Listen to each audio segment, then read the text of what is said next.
Mischief. Mr. Mischief. Poor Mr. Happy had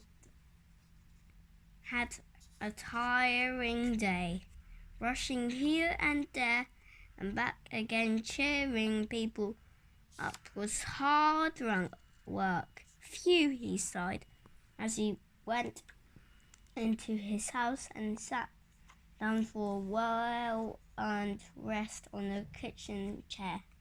But then, do you know what happened? It fell into bits. Bump went poor Mr. Happy. That's all I need, he said. I rather think that I have had a visit from Mr. Mischief. He was right. Outside Mr. Happy's house and running away as fast as his little legs would carry him was a small mischievous figure. Mr. Mischief, oh, Mischief, glorious Mischief, he cried. I do so love it. And he ran giggling into the night.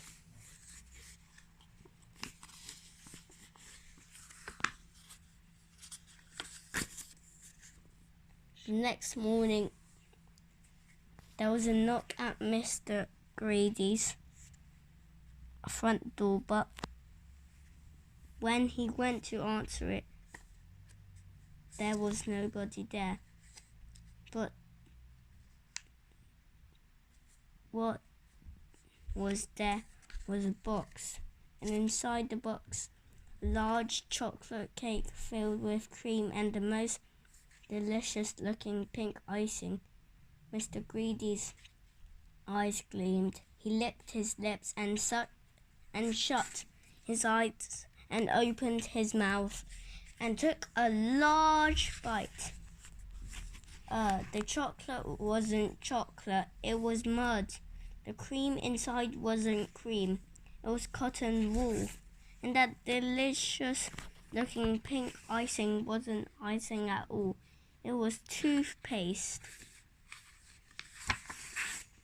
And outside Mr. Greedy's house and running away as fast as his little legs would carry him was a small, mischievous figure, giggling as he ran.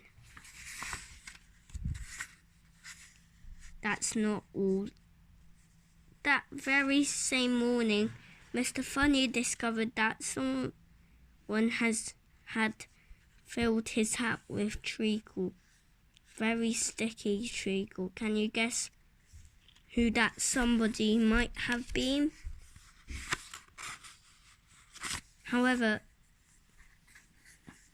that very same afternoon, Mr. Mischief did something that he was to regret. He was walking along through the woods looking for Mischief when he came across a wizard, a fast asleep wizard. I know, giggled Mr. Mischief. I'll change the wizard's wands for an ordinary piece of wood, and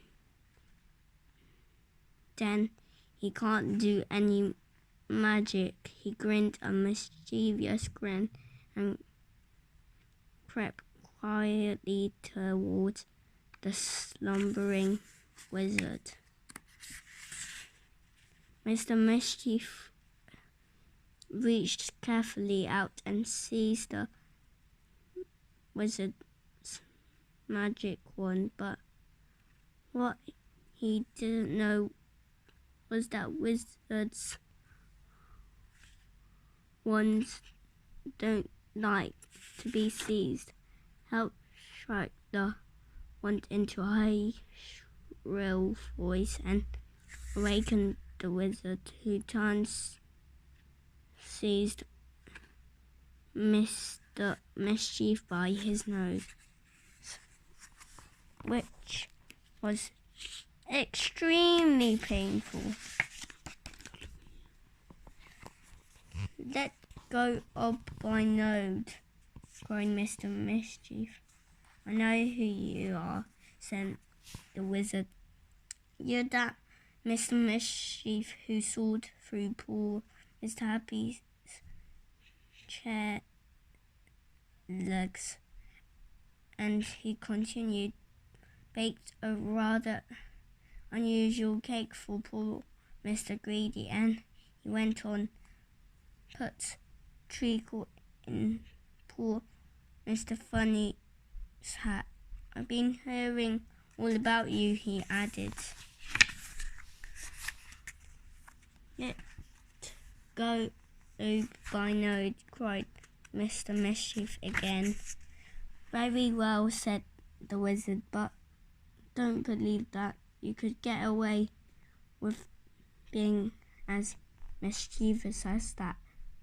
And as he let go of Mr. Mischief's nose, he got hold of his magic wand and waved it. Beware, he said, and went on. Silly wizard, muttered Mr. Mischief. Can't you take a joke? And he went on. Silly wizard, he said again, as he sat down in his cushion. Bump. Silly, silly, silly wizard, groaned Mr. Mischief, picking himself up. Him and his silly magic, and he made himself some porridge for tea. Smiled Mr. Mischief as he put a large spoonful of porridge in his mouth. Something as if by magic, which of course it was. The porridge had turned into sawdust.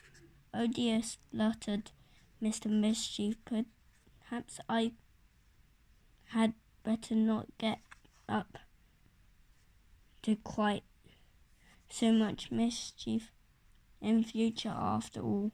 And he went upstairs. He jumped into bed. Splosh, the bed was full of raspberry jam. Oh dear, sighed Mr. Mischief. I think I definitely must not get to quite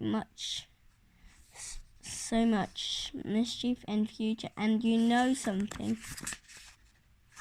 The day after, he was good at scold. And the next day, and the day after that, it lasted a week. Then that old mischievous urge got the better of him. He just couldn't help himself. It was a Saturday night. He crept into Mr. Fuzzy's house when he was fast asleep, and